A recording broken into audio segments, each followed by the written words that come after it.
Dah.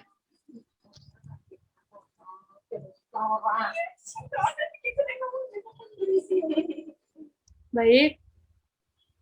Bismillahirrahmanirrahim. Assalamualaikum warahmatullahi wabarakatuh. Assalamualaikum warahmatullahi wabarakatuh. Kami dari Fakultas Agama Islam, Program Studi Pendidikan Agama Islam, Universitas Muhammadiyah Profesor Dr. Hamka akan mempresentasikan dan menjelaskan tentang abortus dan menstrual regulation pada mata kuliah fikih kontemporer.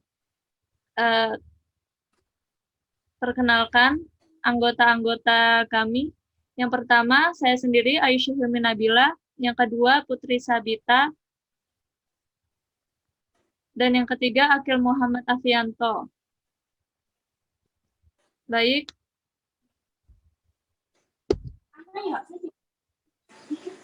Yang pertama akan dijelaskan oleh Putri Sabita. Abortus dan menstrual regulation. Abortus dalam bahasa Inggris disebut abortion, yang berasal dari bahasa Latin yang artinya gugur kandungan atau keguguran. Menurut Sardikin Ginaputra, abortus ialah mengakhiri kehamilan atau hasil konsepsi sebelum janin dapat hidup di luar kandungan. Kemudian menurut Mariono Reksodipura mengatakan bahwa abortus ialah pengeluaran hasil konsepsi dari rahim sebelum waktunya. Dalam bahasa Arab, menggugurkan kandungan diartikan dengan ijhad, merupakan bentuk masdar dari ijhada yang artinya wanita yang melahirkan anaknya secara paksa dalam keadaan belum sempurna penciptaannya. Al-Misbah Al-Munir. Next. Menstrual regulation ialah pengaturan menstruasi, datang bulan atau haid terhadap wanita yang merasa terlambat waktu menstruasi dan berdasarkan hasil pemeriksaan ternyata positif dan mulai mengandung.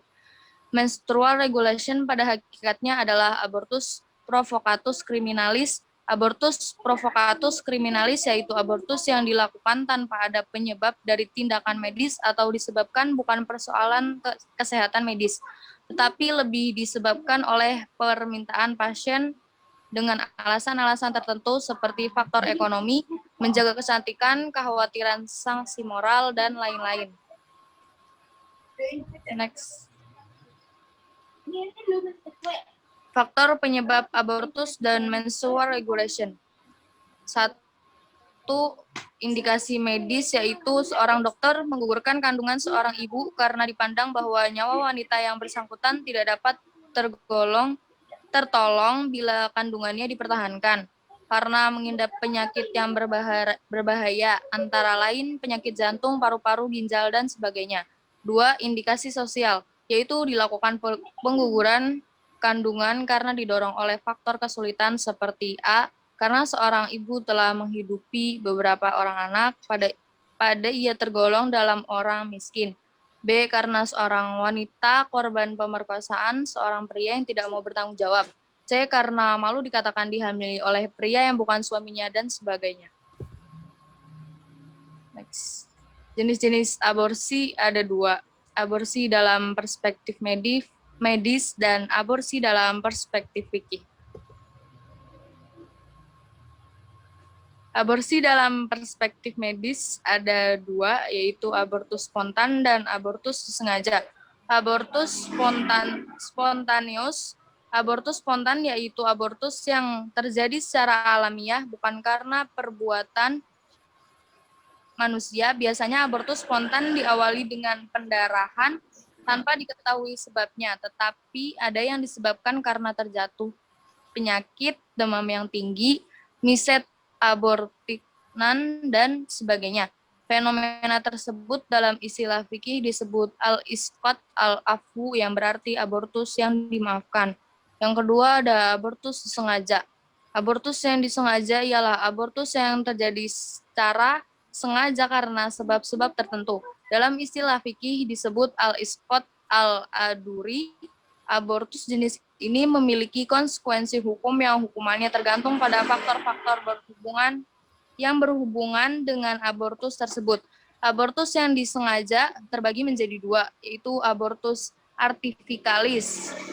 Terapikus ialah jenis abortus yang penggugurannya dilakukan oleh tenaga medis disebabkan faktor adanya indikasi medis. Yang kedua, abortus provokatus kriminalis, tidak ada penyebab atau tindakan medis. Next. Aborsi dalam perspektif fikih. Abortus spontan. Abortus spontan artinya janin gugur secara alamiah tanpa adanya pengaruh dari luar atau gugur dengan sendirinya. Kebanyakan abortus ini disebabkan oleh kelainan kromosom, hanya sebagian kecil disebabkan oleh infeksi, kelainan rahim, serta kelainan hormon. Yang kedua ada abortus karena darurat. Abortus karena darurat yaitu abortus yang dilakukan karena ada indikasi fisik yang mengancam nyawa ibu bila kehamilannya dilanjutkan.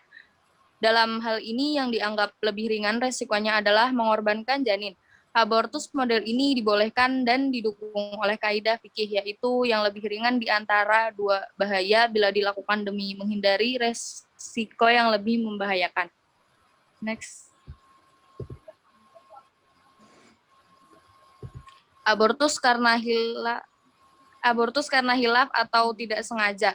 Abortus ini dilakukan karena hilaf atau tidak sengaja. Misalnya seorang ibu kena peluru nyasar, sehingga janin yang dikandungannya mengalami keguguran. Menurut pendapat ulama, orang yang menembak tersebut harus bertanggung jawab dan dikenakan guroh. Guroh ialah uang kompensasi atau pembayaran diat. Selanjutnya, abortus yang menyerupai kesengajaan. Abortus ini dilakukan dengan cara menyerupai kesengajaan. Misalnya, seorang suami menyerang istrinya yang tengah hamil muda hingga mengakibatkan ia keguguran. Dikatakan menyerupai kesengajaan karena serangan memang tidak ditunjukkan langsung pada janin, tetapi pada ibunya sehingga keguguran. Next. Yang terakhir ada abortus sengaja dan terencana. Abortus ini dilakukan secara sengaja dan terencana. Misalnya seorang ibu sengaja meminum obat atau dengan maksud kandungannya gugur atau sengaja menyuruh dokter, dukun, atau lainnya untuk menggugurkan kandungannya. Abortus jenis ini dianggap berdosa dan pelakunya dihukum pidana. Selanjutnya akan dijelaskan oleh Saudara Aish. Baik, yang selanjutnya, abortus dan menstrual regulation menurut perspektif KUHP di Indonesia. Di Indonesia, ketentuan mengenai abortus diatur dalam Kitab Undang-Undang Hukum Perdata atau KUHP dan Undang-Undang Nomor 23 Tahun 1992 tentang Kesehatan. Selain itu, ditambah dengan ketentuan dalam kodeksi atau kode etik kedokteran dan lafal sumpah dokter. Berdasarkan KUHP pasal 299, 346, 348, dan 349, negara melarang abortus termasuk menstrual regulation dan sanksi hukum yang cukup berat. Bahkan hukumannya tidak hanya ditujukan kepada wanita yang bersangkutan, tetapi semua orang yang terlibat dalam kejahatan ini dapat dituntut seperti dokter, dukun bayi, dan sebagainya, mengobati yang menyuruhnya atau yang membantu.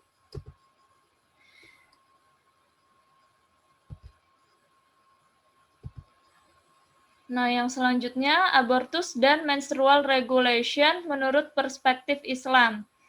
Al-Quran mengajarkan umat tentang hukum yang berkaitan dengan pengendalian perbuatan manusia. Mengenai abortus dan menstrual regulation, tidak ada satupun ayat Al-Quran dan hadis yang menyatakan bahwa abortus dan menstrual regulation boleh dilakukan. Sebaliknya, banyak ayat-ayat yang menyatakan bahwa janin dalam kandungan sangat mulia. Di antara ayat Al-Quran dan hadis yang menyatakan larangan membunuh sesama manusia yaitu sebagai berikut.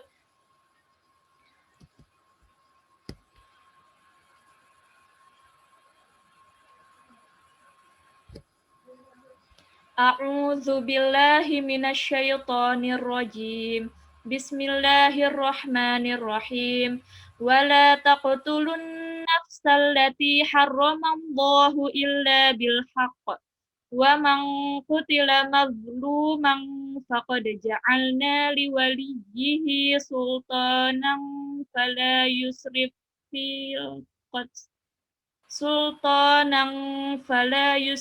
fil qatl. Innahu kanu mansura, yang artinya, dan janganlah kamu membunuh jiwa yang diharamkan Allah atau membunuhnya, melainkan dengan suatu alasan yang benar, dan barang siapa dibunuh secara zolim, maka sesungguhnya kami telah memberikan kekuasaan kepada ahli warisnya. Tetapi janganlah ahli waris itu melampaui batas dan membunuhnya. Sesungguhnya ia adalah orang yang mendapat pertolongan. Quran Surah Al-Isra ayat 33.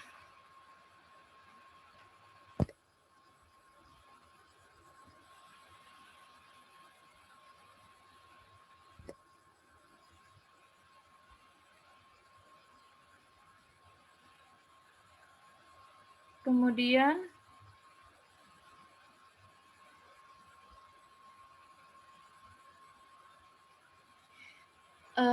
ada firman Allah yang artinya, dan janganlah kamu membunuh anak-anakmu karena takut melarat. Kamilah yang memberi rezeki kepada mereka dan kepadamu juga. Sesungguhnya membunuh mereka adalah dosa yang besar.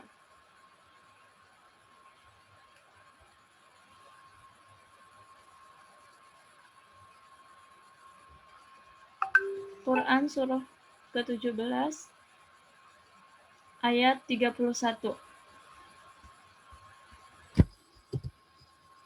Islam melarang pembunuhan hanya disebabkan takut melarat, karena Allah yang akan memberikan rezeki. Menurut Islam, janin yang terbentuk adalah rencana Allah, tidak terjadi secara kebetulan. Oleh karena itu, Islam menganjurkan untuk tetap mempertahankan kehamilan sampai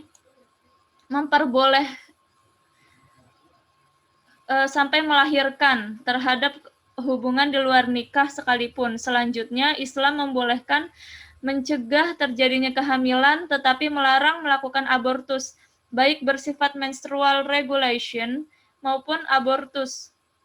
Perbuatan abortus lebih besar dosanya daripada menstrual regulation. Karena abortus merupakan tindakan yang melenyapkan nyawa janin yang sudah nyata wujudnya dan termasuk pembunuhan. Oleh sebab itu, ulama telah sepakat mengharamkan perbuatan tersebut dan dianggap sebagai tindakan kriminal yang wajib dikenakan sanksi hukum diat atau denda pembunuhan. Islam membolehkan melakukan abortus baik pada tahap penciptaan janin ataupun setelah peniupan ruh padanya. Jika dokter yang terpercaya menetapkan bahwa keberadaan janin dalam perut ibu akan mengakibatkan kematian ibu dan janinnya sekaligus, selanjutnya menstrual regulation pada hakikatnya sama dengan abortus, merusak janin calon manusia yang dimuliakan Allah walaupun eksistensinya hasil dari hubungan yang tidak sah, tetapi pengguguran kandungan yang benar-benar dilakukan atas dasar indikasi medis karena keadaan darurat dapat dibenarkan.